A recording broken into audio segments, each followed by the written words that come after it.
Hi, good evening. Welcome to Barmy podcast. This evening I'm joined by Chloe. We were hoping to be joined by Jake, hoping he appears at some stage.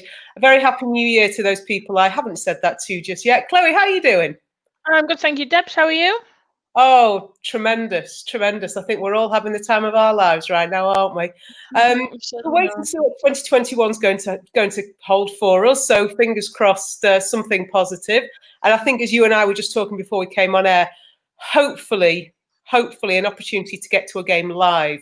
And I know you and I were talking on Twitter today about memories of being at games and what we're looking forward to as the future happens. So fingers crossed for that. Good evening, Ian, John and Torren. So the plan for this evening is that we're going to have a think about the Chelsea game that's coming up, because I feel like I've been saying this, I said it most of December, it's the biggest game of the season. Every game now feels the biggest game, but this one rightfully feels the biggest in terms of result, not so much performance, because I'm a believer in if you get the result, the performance isn't as important, but also just a statement. Okay, so good evening also to John Neville as well as John Fry and Karen. John, I'm going to just pop this up. John says, shout out to Nat after her news today. I'm told it's not. She hasn't broken her back. There were some slightly alarming tweets. I've spoken to Nat myself today. She's in a bit of pain, but she's got nothing that she needs to attend to hospitalised. So I think she's back quarantining at the moment. We're also going to have a think about the FA. And good evening, Mark. Last weekend, there was a raft of postponements. I think at one stage, Jake was carrying a sweepstake of would any game survive? Only one did. And the reasoning behind some of those postponements. Chloe, you were a little bit unhappy on Twitter, I think. Unhappy is being mild about it. The decision making, would you say the reasons behind some of those postponements? Yeah, it was baffling. There was no consistency throughout. And I think I put this on Twitter, is that the FA came out and said if a team has 14 players eligible, the games will go ahead, and everyone was fine with that.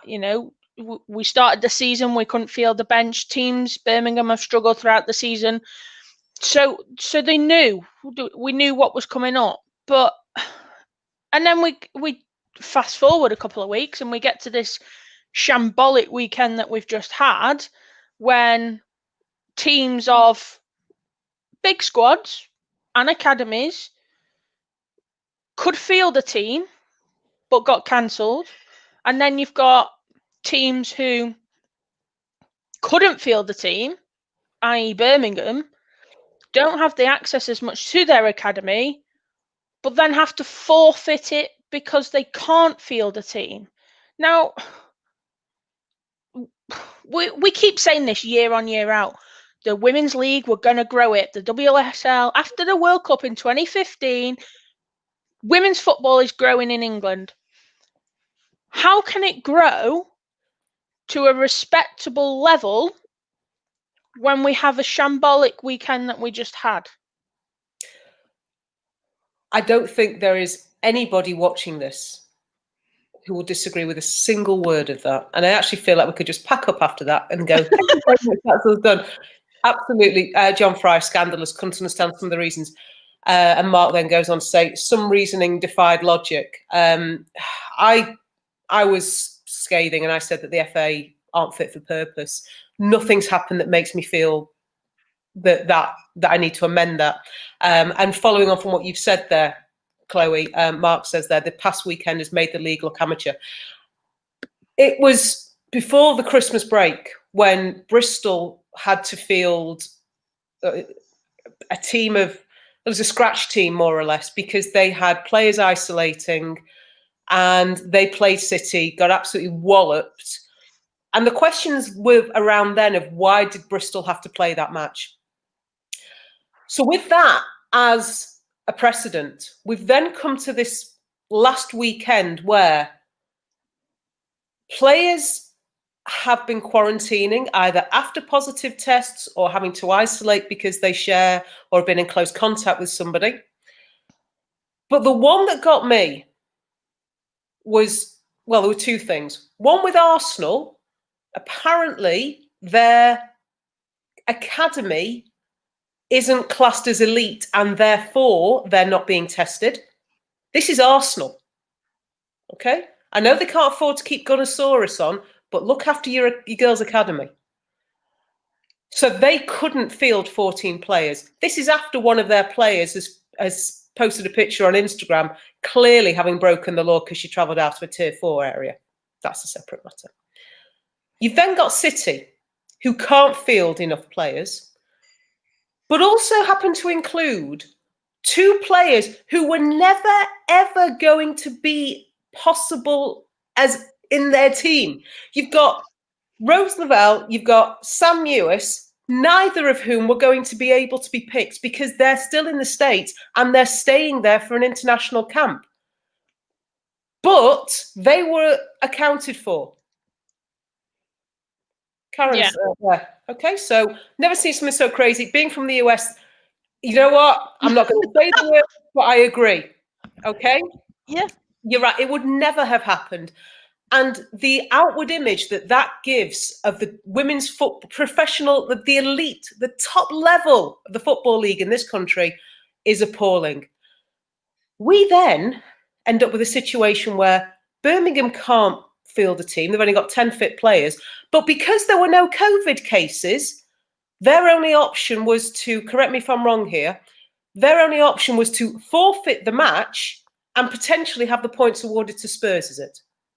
Yeah, so it's going through investigation, isn't it? And, you know, why?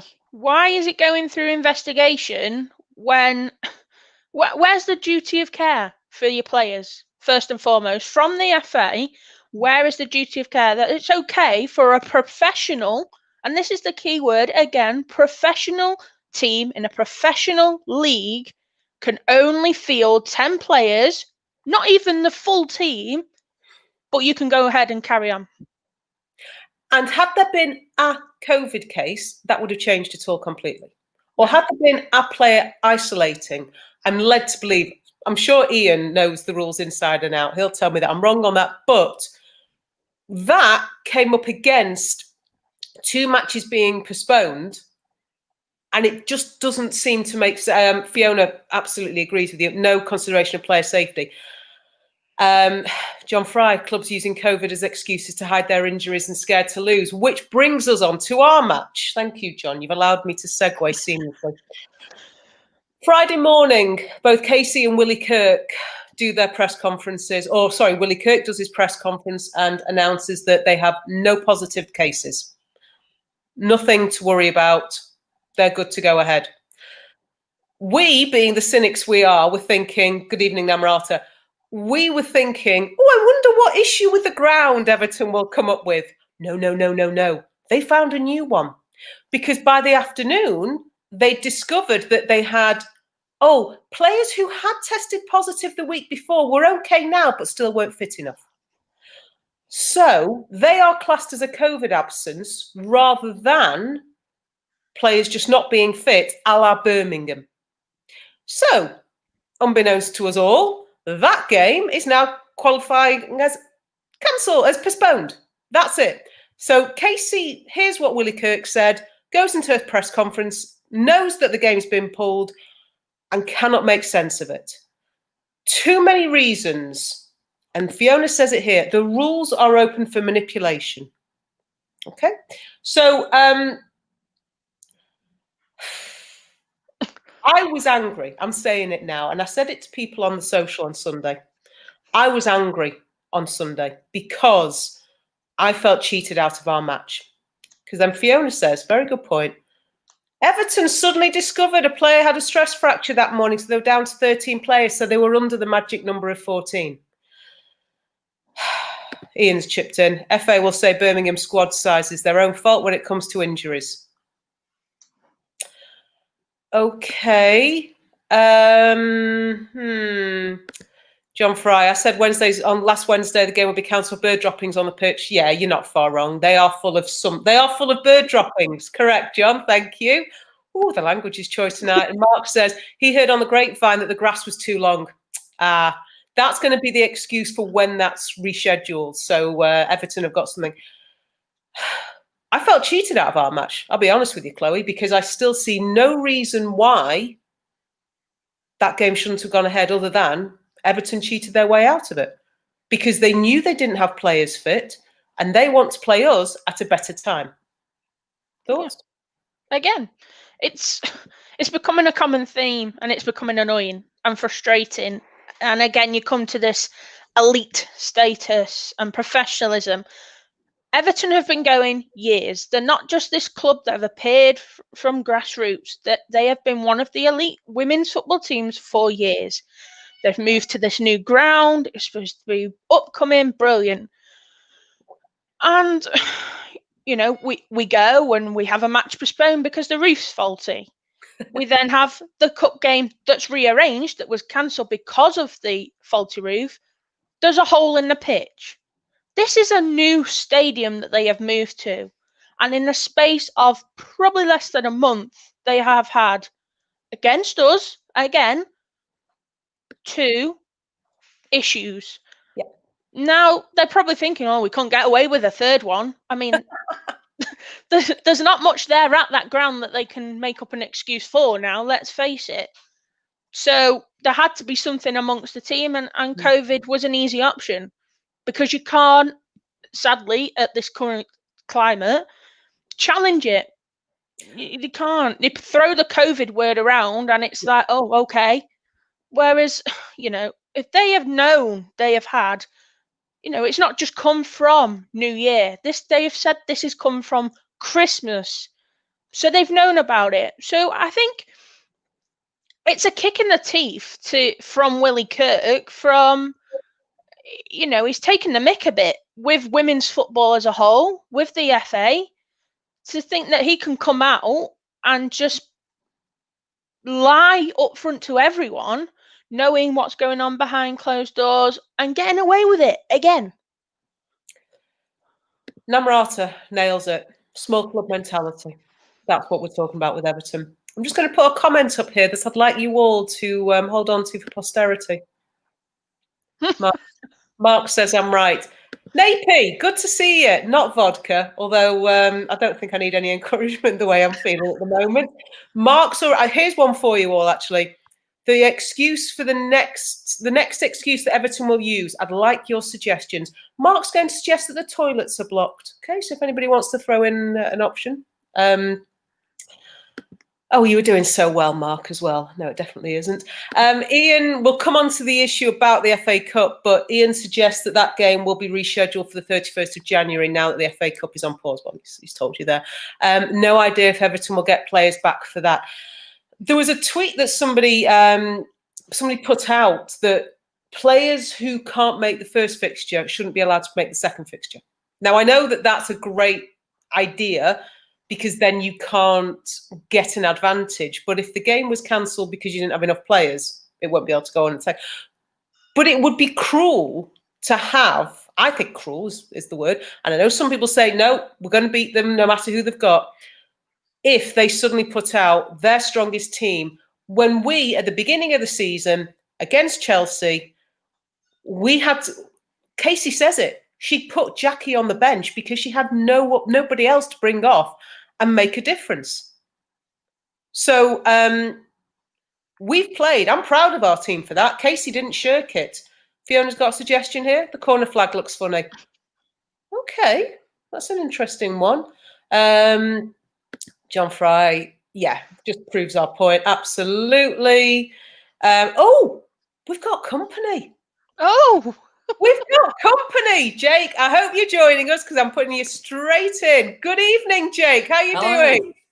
Hi, sorry about the lateness. Don't worry. I think Chloe's relieved to have you because otherwise she was having to put up with me the whole way through. Jake, we're just talking about, we've had our little rant about last weekend's fixtures. You were joking in a way when you put a tweet out about all the games being called off. You were joking when you initially put that out, weren't you? Yeah. Yeah. Yeah. We're also asking at the moment, we're asking people to come up with their suggestions as to why the next game against Everton will be called off. So Mark's got another suggestion. The steward forgot his high-vis jacket. Could be another. Yeah, can get that. We've had toilets blocked so far. Funny corner flag. John Fry asks, what if Everton signed 4 world-class players before they play us again? Here's another question for you. What if we signed somebody? That's for a different night. Good evening, Natasha. I'll come back to you in a moment. Jake, suggestion is the injured players should not be allowed to play. Those with COVID should. I think that we would all agree with. Likewise, when City get to replay their matches, Mewis and Lavelle are nowhere near those games. They were never going to be playing that game last weekend. And Namrata says Everton put their players at risk of injury. Yeah, and then cry for postponement because they have injured players.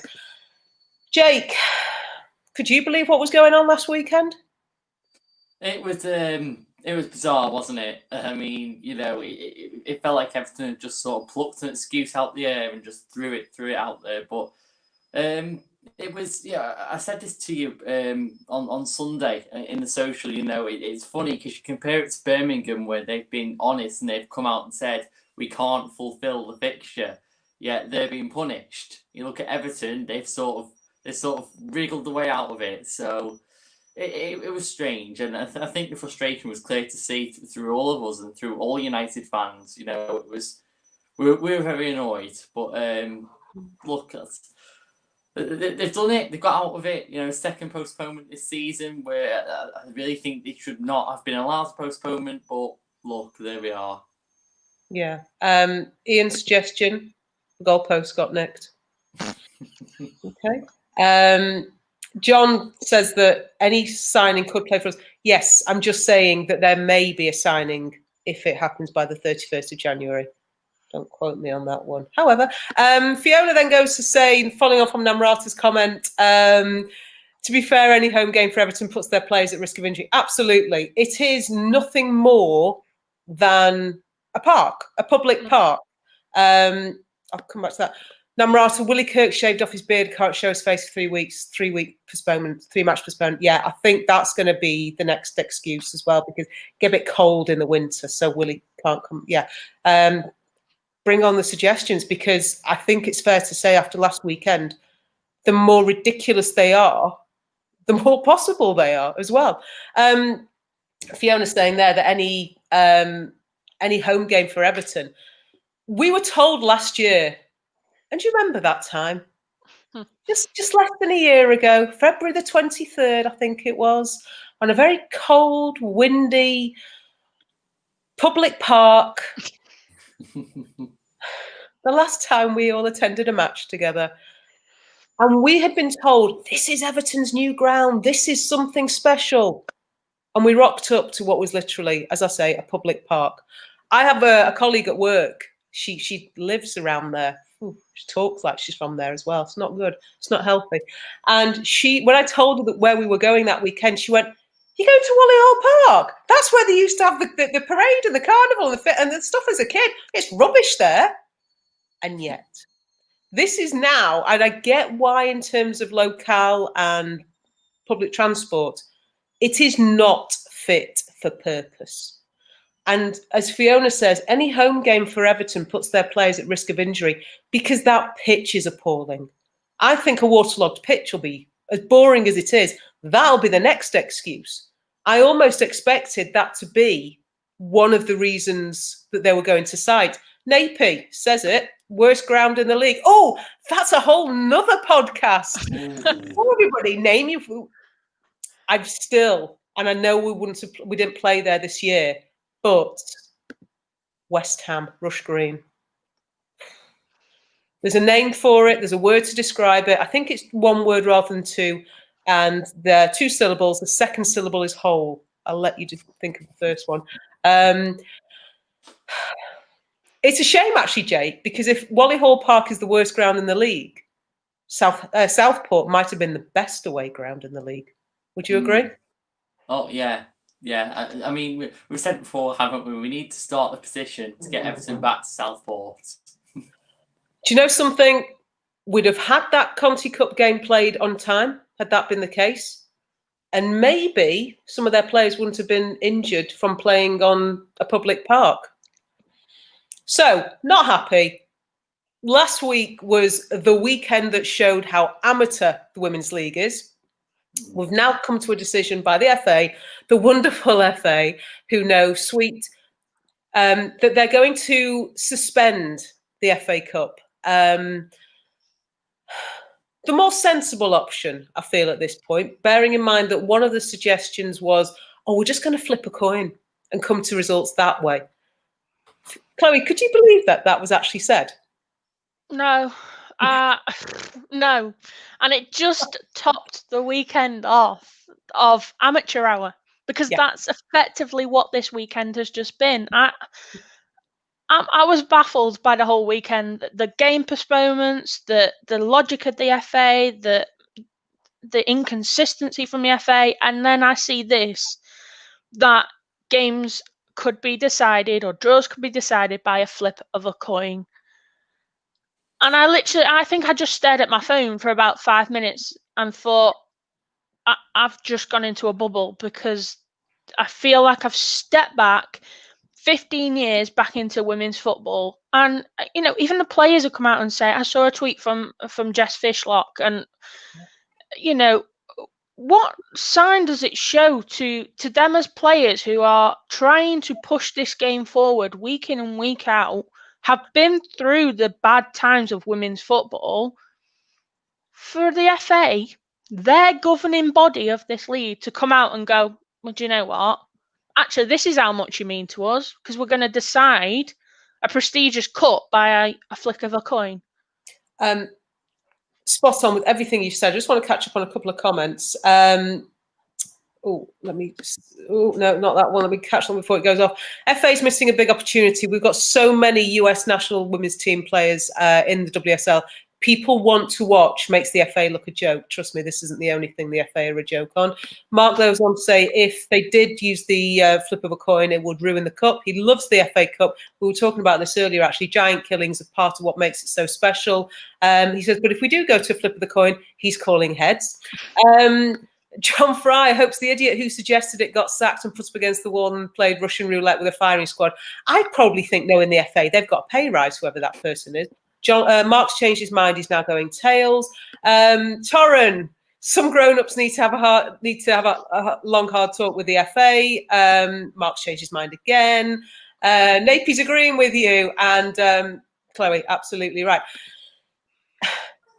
I had a bit of a rant, I suppose, at times last year because of the way they played out last season's FA Cup.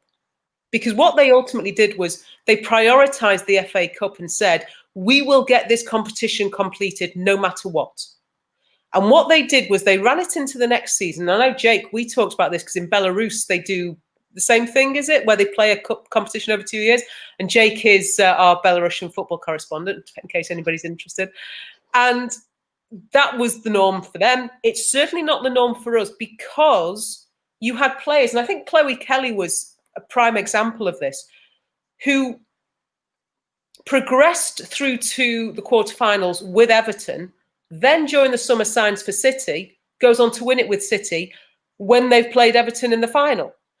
And it was that sense which we don't have in this country. We don't have cup competitions that go over 2 years, go over multiple seasons. So your team tends to stay the same, or players get cup tied. But what they did was they prioritized that tournament, finished it into the next season, and said, look, this is so important. This is massive. Now, Shane, I know you're not on here tonight. I think you're busy. So you'll probably listen to this later and you'll go, oh, I wanted to make my point.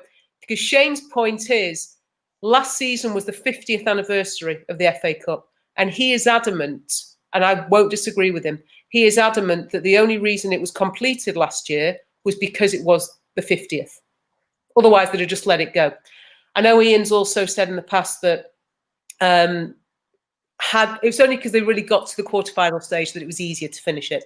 I buy that bit. I get that. It's still And Napi makes the point, can someone tell me the difference between men's and women's games? It's this thing, it's called money, and it's all about testing because they cannot test the players in the lower leagues. They prioritised last season. Let's get it played. Let's get it finished. This season, let's just flip a coin. And Mark says, in case anybody's interested, we'll be doing the flip of the coin results live. And good luck to Ian if he's going to live tweet those results. So, yes, that'll be interesting. Jake, is this just the FA again being ridiculous? And do they have to get to a point where they say the FA Cup is finished? Do you think they even will? Or will they insist on it being played out? It's the FA, Deborah. You never know what's coming next with them. You know what? I can see, even though it's not the anniversary, obviously that was last year, I can see them doing it again, dragging it into next season because you've got a lot of rounds still to play. You know, at the end of the month, you're meant to have all of us, WSL and Championship sides coming into it. It's a lot of games to fit into such a tight space because obviously at the end of the season, then you have the Olympics to look forward to. You've not got an infinite amount of time come at the end of May. So I think they're going to move the latter stages, maybe quarterfinals onwards into next season. I can see them doing that.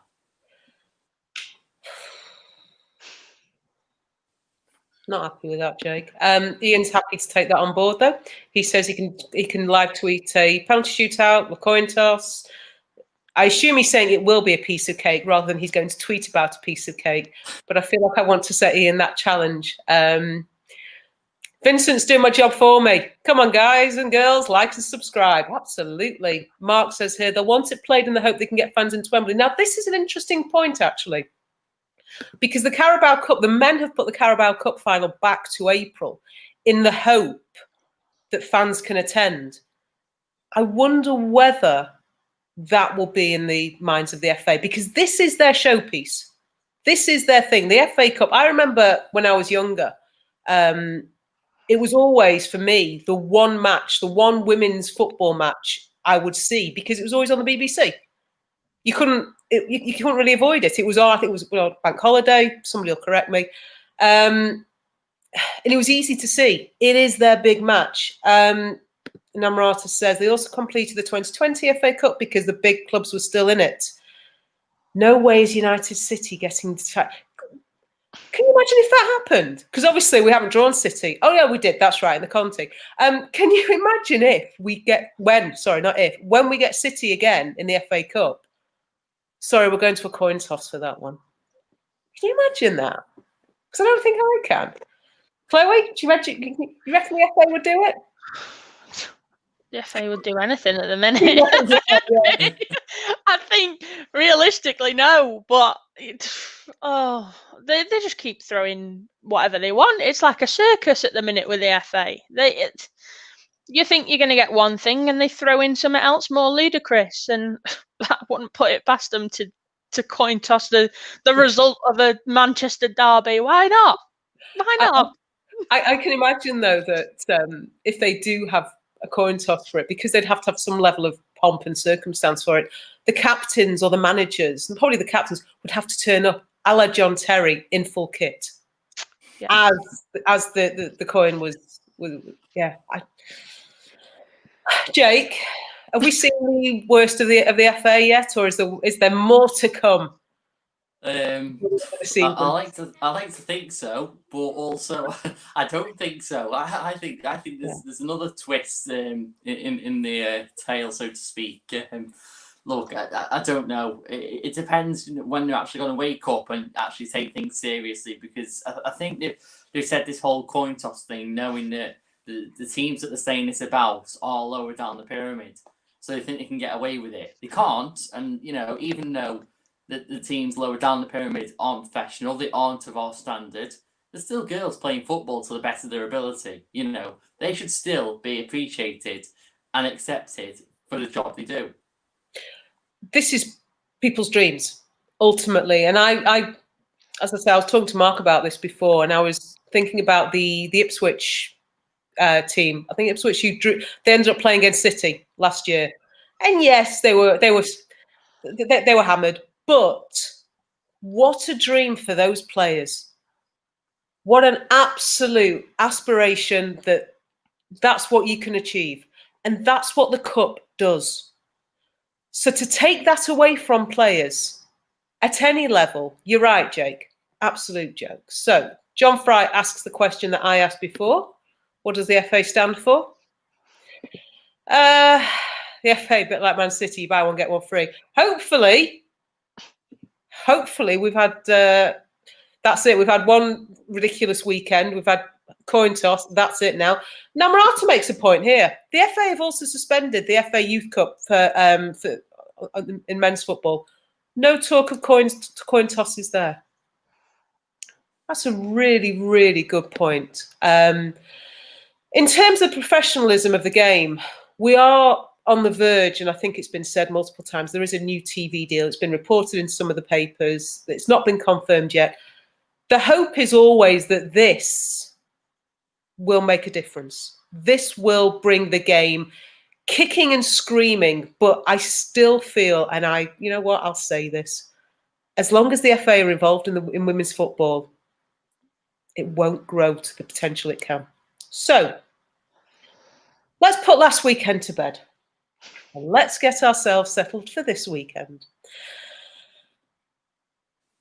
I know I've said it countless times. Jake, I was saying before, I felt like in December, I kept saying, the biggest game of the season, the biggest game of the season. Is Sunday the biggest game of the season, no matter what comes after it? Yes.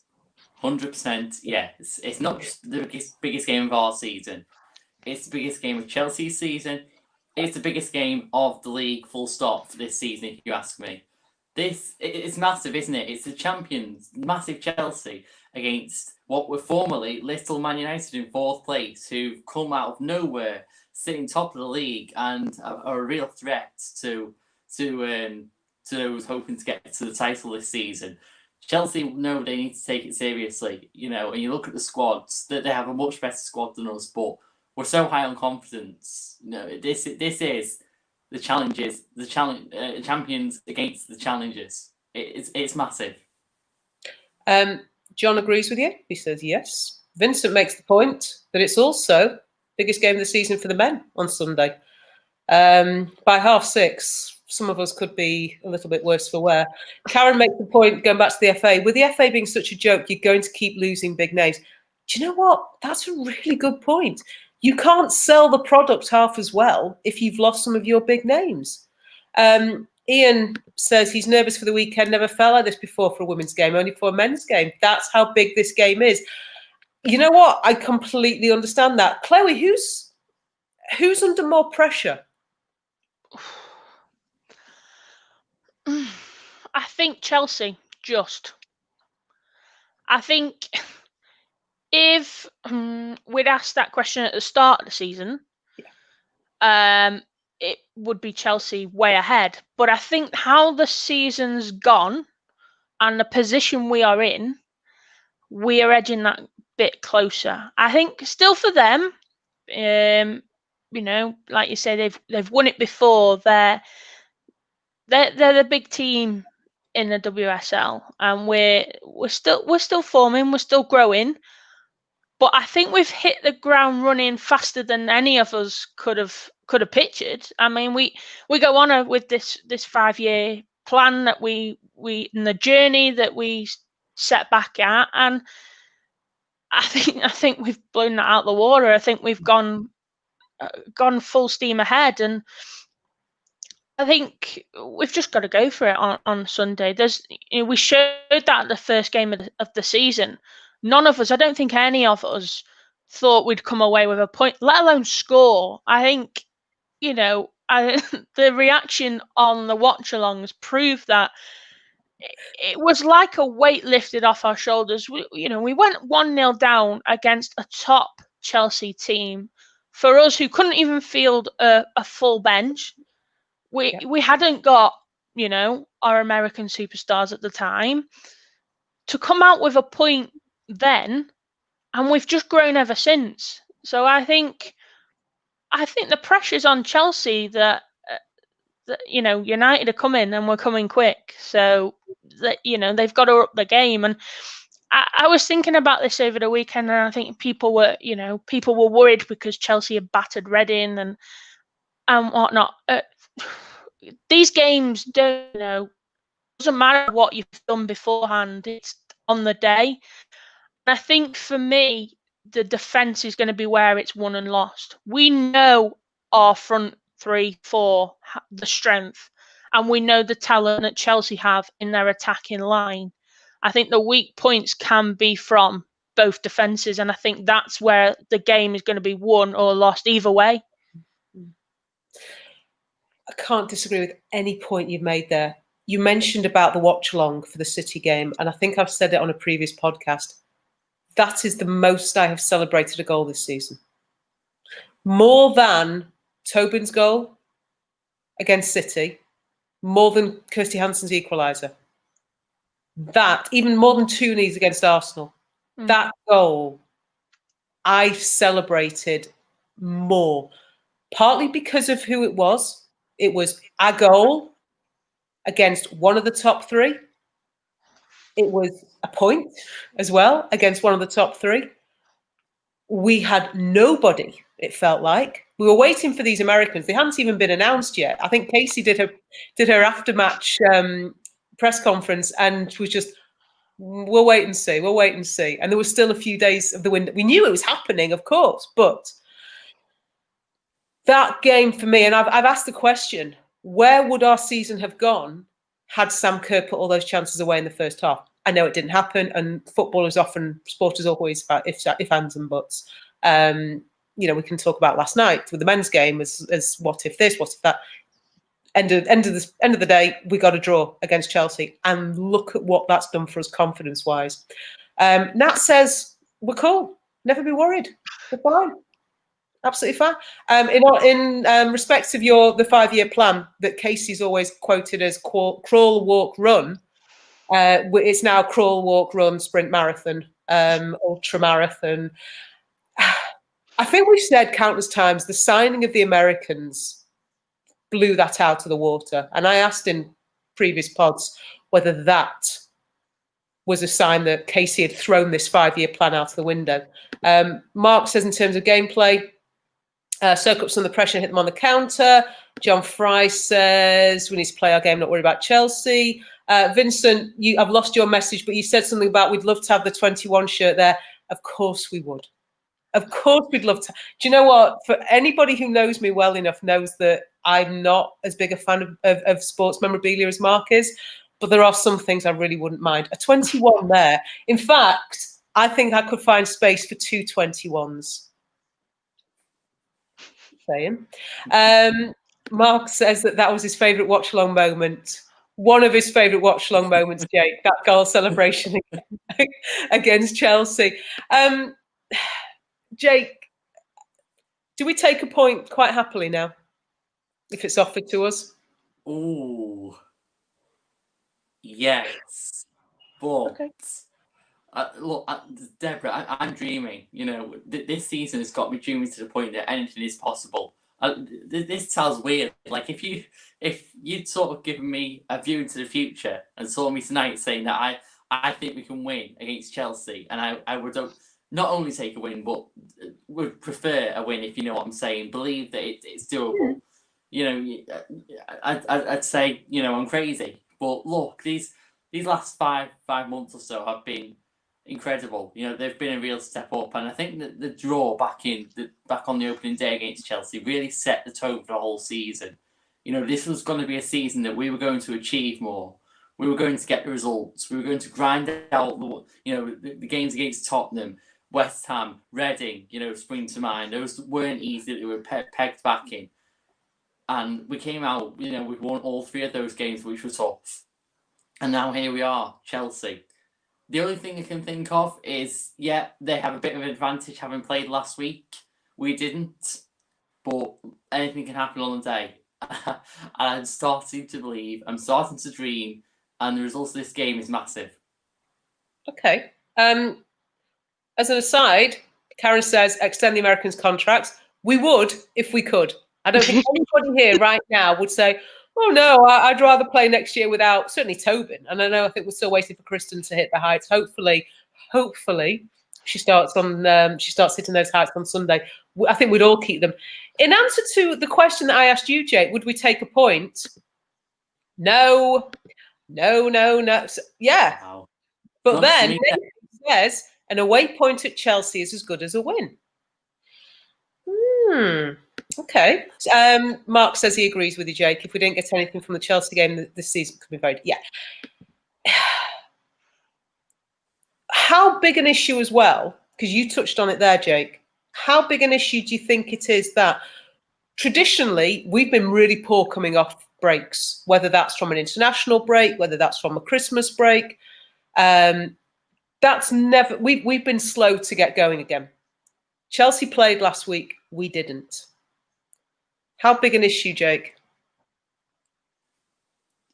Fairly. I mean, you look back to the opening game of the season. Chelsea played then as well, hadn't they? Community Shield.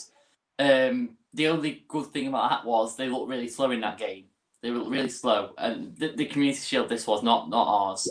But this one, it's a competitive game that they played against Reading. They swept them aside with ease, I'll say. So they're very much in the zone, whereas we might be a bit slow off, for the first. Early on, we might be a bit slow. It might take us a while to get back into it, having the extended break. But look, we've been second half FC all season. Why is that going to change now? I feel like it could be a second half performance that does it for us on Sunday. Don't go saying it. Whatever you do, Jake. Chloe's been in a few watch-alongs, and she knows that there's going to come a point maybe where you say, what time? Oh, what time this week? Should we go for 95th minute? 95th minute winner. We'll take the winner bit. We'll take if it's us. In either game, actually, either of the United games on Sunday, having to hold out to the 95th minute. I don't think that ticker could take it. Fiona says, I think a bigger game is the first game. Yeah, absolutely. We need that kind of performance. And we're not just going to be second half FC. We're going to be second half of the season FC as well. Chloe, how much of an advantage then was it as well for Chelsea to have their midweek game postponed? Well, I mean, it gives them a little bit longer to rest, but I always feel with these and with how the women's league is and how stop-start it is, if they'd had that cup game, it might have been more of an advantage because the momentum from the Reading game would keep going. Yeah. That's kind of stopped, and you saw some of their tweets. They weren't happy that game had been postponed. They were prepped and ready for their midweek game. So, their mindset was focused on the City midweek game. So they've had to change that, pretty sharpish. So I'm hoping it's had more of an effect that they haven't had that momentum of going into two games before ours, and they've just had the one. But time will tell. But I don't think second half FC will cut it against Chelsea if we leave it that late. I think if we hold out in the first 10 minutes, because we know we're slow starters. We are slow starters. But I don't think, compared to the first game of the season, and Jake touched on it before when City played in the Community Shield, they were slow. And that Chelsea team now is not what they were in the Community Shield. If we give them 10, 15 minutes head start, they're gone. Yeah. It's simple. We've got to be switched on from the start and play our game, because we've got to go for it. This is, like you say, this is a big game, and we can't, if we want to reach the levels we want to get to and we want to be that title winner, we can't keep playing games of 45 minutes. Games aren't won on 45 minutes. They're won on 90 minutes. We've got to go from the off. And like I say, the strength that Chelsea have and the depth and the speed they play, we can't give them the 5-10 minutes head start we did at the first game of the season, because they'll punish us. They can easily be 3-4-0 up within 10 minutes if we give them that space, and we can't come back. But I think we're capable if we play our game and we play with the intensity we know we can and have shown for the second halves of the games. There's no reason we can't get these 3 points at the weekend, without a doubt. We've just got to be switched on from the start. Absolutely. John Fry agrees with you. He says 120% mindset from the first minute. I think I said about the Everton game when we were last week, I put a message on when Mark was hosting saying we need to be on it from the first minute and control that game. That was obviously last week. Nothing's changed for this week. We've got to be on it. Jake, you've managed to make Mark change his mind. He thinks a draw could be a good result, but for the love of all things, nothing in injury time. He doesn't think Shane could handle it. I agree with him. Namrata's shown that she's proven me wrong. Apparently, we won against Arsenal after a break.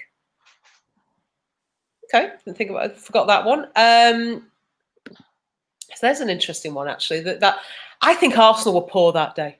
I think they were ripe for the taking. And actually, yeah, I don't disagree. Obviously, we did beat them after a break. I think had that been in the middle of a run of fixtures, I think maybe we'd have just been on it that little bit more, and that game wouldn't have got to. It's the 83rd minute there, Jake, when Tooney scored. Yeah.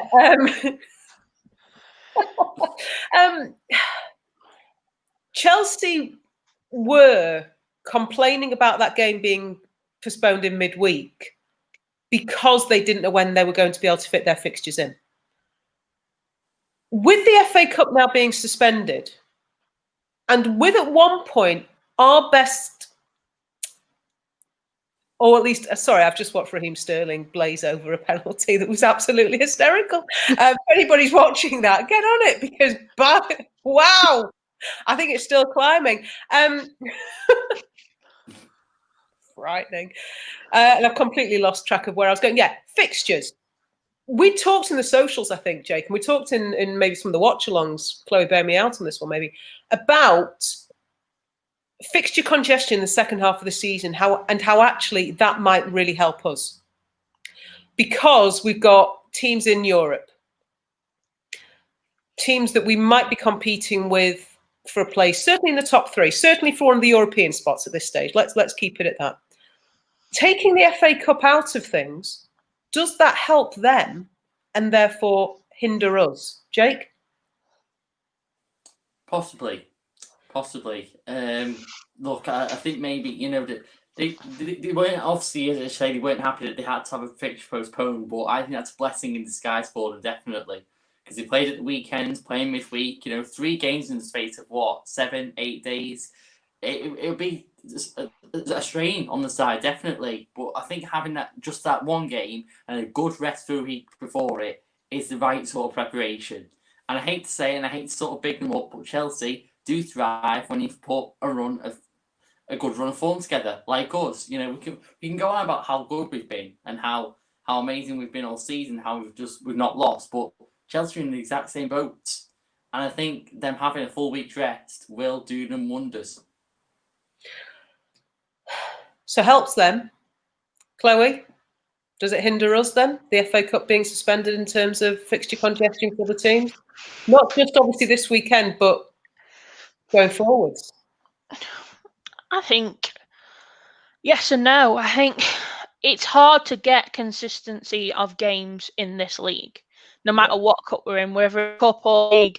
Just with the breaks that come in, I don't think we've ever had a run of consistency. We think, oh, it might hinder us, it might not, just because it's so stop-start. So the postponement of the FA Cup, I don't think it would have that much effect on any of us, to be honest, because I think games, this league is used to postponements here, there, especially us with Everton. But so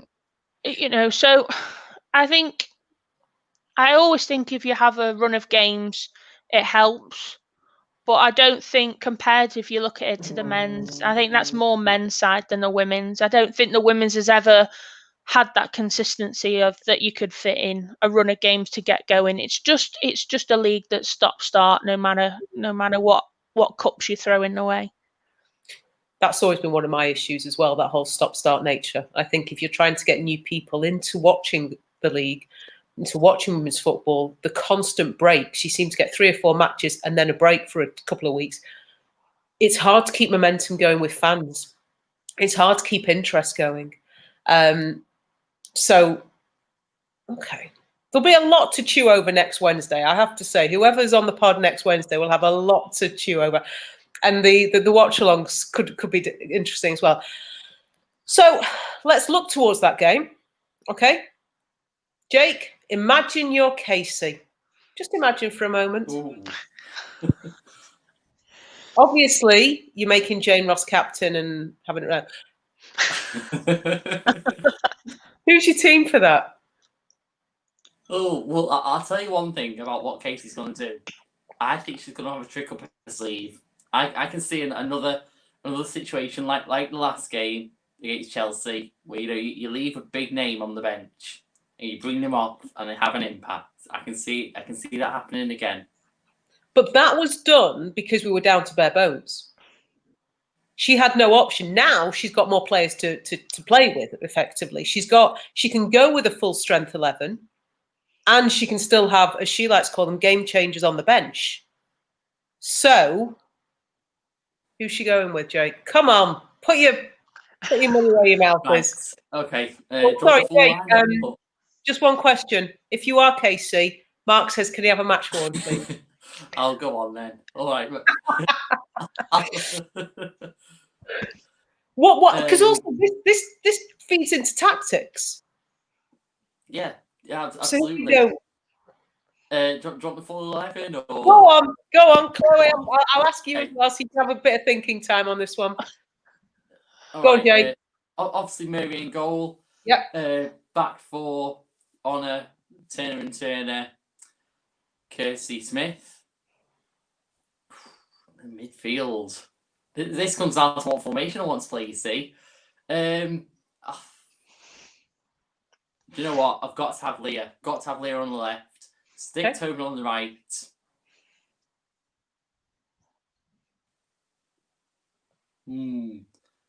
Ooh. Jake's trying to work Start out Jackie how he this can time. Lucy Start Jackie. Jackie. Okay. Start Jackie. Hayley as well. Start with midfield 4. Play 2 up top. I'm going to throw a curveball in. A real curveball. You're changing Casey's formation. Yeah. So not only is it 4-4-2, I'm going to start Ivana. Now you might think that's mad, that's crazy. I think it's the curveball that we need. I think it is something crazy, something that'll throw Chelsea off, having not seen her before. Give her the first 45 minutes and just see what she can do alongside, I don't know, Kristen Press if she's back and fit, or maybe Jess, or I don't know, another striker alongside Ivana as a front 2. See what she can do. Chloe? Yeah, I mean, sorry, before you start, Chloe. Wow.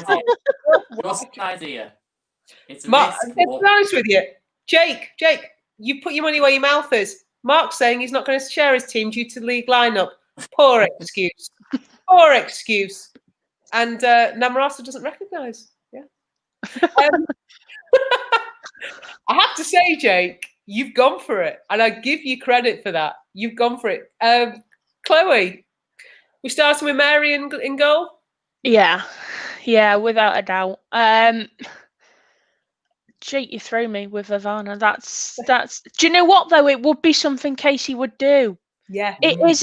She likes to throw a curveball risk in there. So we could laugh at this, but actually, I wouldn't put it past her. I'd like to go attacking, and I'd like to keep Leah at left wing, but I don't think she's going to. I think she'll drop her back. And I think she will go. Yeah, I think she might. I think she might go with Honor, the Turners, and Leah as your back 4 again. And she'll start Groningen and Haley and Tooney in the pocket. And I think she'll go with Hansen and Tobin on the wings, and possibly, because we don't know how fit Press is yet, it's going to be a toss-up between Press and Jess, who play down that middle. But yeah, I think just with the physicality of Hansen on the wing, I think to play them all together, your most attacking players, Leah's going to have to drop back to bring in Tobin and Kirsty. Do you know what's really interesting? Normally when I say, so everybody, give me your 11, they all start scrolling up the side of the screen. Nobody. Nobody. Now, partly that will be because we don't know who's yet fit, because we didn't play last week. But I think it's also the fact that we just cannot read this game. No. Because now Mark's made a point. Oh, you've stolen my thunder, Mark. Because I was going to say, I know who's going to be the game changer. I know who's going to come on and make the difference for us. You said physically, Chloe, and that's made me think, LJ coming off the bench. I don't know. I don't know if she's fit. Nobody knows who's fit. This is the great thing. We're all choosing 11s and we're guessing on who's fit. In terms of, we know what they've got coming forward. We know who they've got. Defensively, can we get at them, Chloe? Yeah, I think we can, but we need to be clever. I think there was too many times in the first games we were going route one high balls, and you can't do that against Ingle and Bright. They're defensively in the air, they're good, and we haven't got the height. We need to use our pace and our quick passing football, because they've shown it in many games. You know, as good as defender Bright is, she's quite slow and flat-footed with defenders at her. If we get pace at her, that's where we can get them. If we go out high, we're wasting it. We're wasting the talent. And thinking about going with pace, that's where Ivana could actually be the curveball, as we've said. I don't want to focus on Chelsea. I'm not going to ask you who their threat is. We know they've got threats throughout the pitch. I'm not, I've always been a believer in, we're a Man United podcast, we're going to talk about Man United, even though I did rant about Everton for seemingly half of the first half of the show. My concern with this game is, if we don't get a positive result from it, that we bounce back straight away. I think that is going to be massive for us, that this doesn't bring things to a halt and we just carry on going. And that's about Casey at that point as well. And it's about the players and it's about mentality. Really quick question. I want one name from you. Jake, if anybody came in over the January transfer window, who would you want it to be? And please don't mention Anna Philby. Go. Don't worry, but my whole world doesn't revolve around Anna Philby and certain other people. I've said it before. I think she's moved or something recently, so we won't. But in an ideal world, Becky Sauerbrunn, she'd really shore up our defence. A fellow American would fit in well with Tobin and Chris.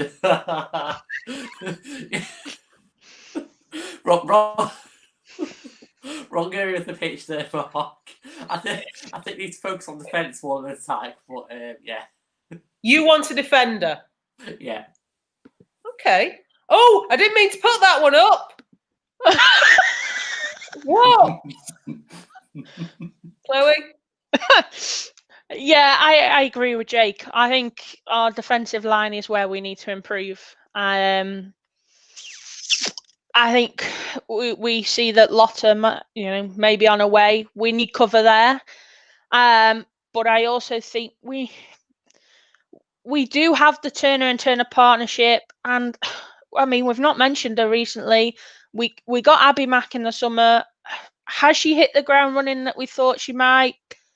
No. So I do think we need someone at the back to shore up our defence, because at times we can be a bit naive and So yeah, that's where I would go. Someone at the back. Okay. Fiona agrees with you. We need more depth defensively. Nat's suggesting, I mean, just imagine if we got somebody who had pace, who didn't have pace but was strong and experienced. Imagine. That would be strange, wouldn't it? Karen says that the mentality of Preeth, there you go, just said it, sorry, of Press and Heath will help us to get ready beyond the Chelsea game. You see, if I'm saying this as an English person, it's, yeah, I have to say offense wins games, defense rather than offense. So that's something else. Yeah, maybe. We're over an hour. Wow. Jake, thank you very much for joining us, slightly belatedly. Chloe, thank you for holding this with me at the beginning. There's going to be a load to talk about next week. I think Mark's going to be back next week. It will start at 7. I know the men play, but they start something at 8:15. So we will be hitting the ground running at 7 o'clock. Whoever's joining him, I don't know who it is. Maybe he'll just have people pop on late again. I don't know. Thank you very much to everybody who's been watching and has commented. Really, really appreciate that. Jake, Chloe, thank you both very much. Everybody, take care, look after yourselves, and someone will see you next week. Cheers, guys. Take care. Bye-bye. See you later.